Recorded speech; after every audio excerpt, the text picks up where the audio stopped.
Today's question: how can a startup compete with an already established business, especially given that the established business probably has capital and the startup doesn't have capital? This is a question that is posed by nearly every business when it starts.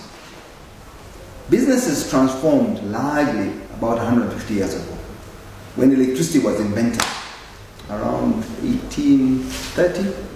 In that period, that's when big businesses began growing, and people had massive capital. The bigger companies, maybe one of the best known ones are Standard Oil in America, John Rockefeller's, JP Morgan, Finance, Carnegie. Some of those were the big names that could muscle, took advantage of the markets at the time as capitalization was taking root, and they grew big, they had capital.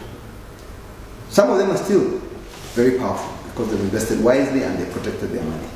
But many other big companies have fallen to the wayside. Companies like Kodak. Kodak was a household name. Nearly everybody who wanted to take a picture used the film Kodak or camera Kodak, one way or the other. Then the digital cameras came, and they did not respond quickly enough. What happened to Kodak? It took a nosedive and collapsed. They tried to reinvent it in different ways, it just could not come back. Because they were not being innovative. New ideas will come up, new players will come up, some very small. A small company. Today an example I would give you is maybe Techno. No one knew about Techno 10 years ago. Certainly not in this region. Even in China, I don't think they were that strong. But they came from nowhere. Facebook, one of the biggest companies today in the world, was a startup with no capital 15, maybe 20 years ago. It started at the university campus by a student. And today, it's one of the most powerful companies in the world. The other names, like Microsoft, began in a garage. Apple began in a garage. Individuals with a vision, innovative and ready to test the status quo. Don't accept the status quo, that this is already established, I can't get by.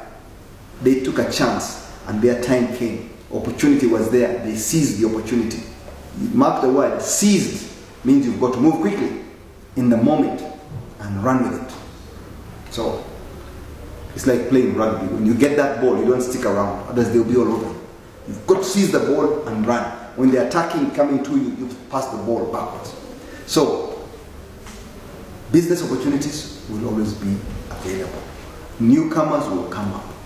When the big boys were watching out for competition in the computer space, the big boys like IBM, he was watching what Microsoft was doing and maybe he had his eyes on Microsoft. He didn't see Apple coming. He didn't see Facebook coming. They didn't see Instagram. They didn't see guys like Elon Musk, who came from nowhere.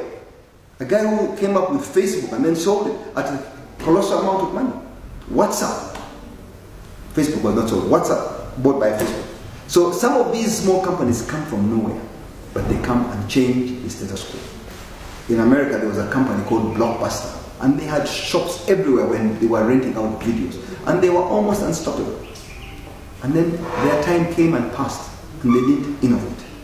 New companies have come up now with digital media like Netflix, and it's growing aggressively, not just in America, all over the world. DSTV began as a small business idea in South Africa and rolled out. And now so many people are hooked. Other companies have come in to try and compete. And someone will come, the unexpected one, who's resilient and innovative, and take the big boys down. The story of David and Goliath comes to mind. Goliath was felled by a tiny guy called David, using a simple stone, a small rudimentary piece of technology, but he won the day. So I encourage young people that do not feel despondent, do not lose hope. Keep focused on your target, see where your dream is, or your goal, or your objective, and make a roadmap, a plan, how you can achieve it. And you must be resilient. Don't give up. It's not going to be an easy journey. Climbing a hill is normally hard. Climbing up steps is normally hard.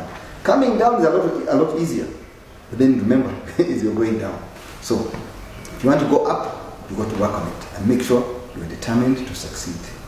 If you like this video, please like on Facebook or subscribe on YouTube, and you should be getting more of this information coming to you.